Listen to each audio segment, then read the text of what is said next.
နောက်ဆုံးတည့်ရွယ်အရင်ဆုံးပန်းပွင့်မဟုတ်လေဦးကြတာစောပြီမေပတောက်တွေပွင့်မို့နောက်ကျနေတော့မယ်မမြကြီးဒါကငါတို့ဖြတ်တန်းနေကြတကူးလာမဟုတ်ဘူးနှစ်တစ်ကူးသွားတာတော့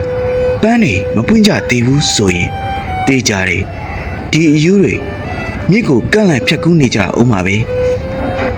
ရမ်းတွေနဲ့ပြိုးထားလို့ပန်းနေပွင့်မှုစောင့်နေရတာပေါ့နှလုံးပြူတနက်တွေကသာအချိန်မီရောက်မလာခဲ့ရင်တတော်လုံးရင်နှံ့တွေလွင့်နေမှာပဲခင်းနဲ့စနစ်ကိုမျက်ခြေမပြတ်စောင့်ကြည့်နေသူတွေအတွက်ရင်နှင်းအမျှလို့ခေါင်းစဉ်တက်ပေးလိုက်မယ်ဆရာချောစကားနဲ့ပြောရရင်ရန်အပေါင်းကြောင့်ညံကောင်းခဲ့ပြီမမြတ်ကြီးငါတို့ညံကောင်းခဲ့ရပြီကွယ်ကိုဗီရာချင်းတွေ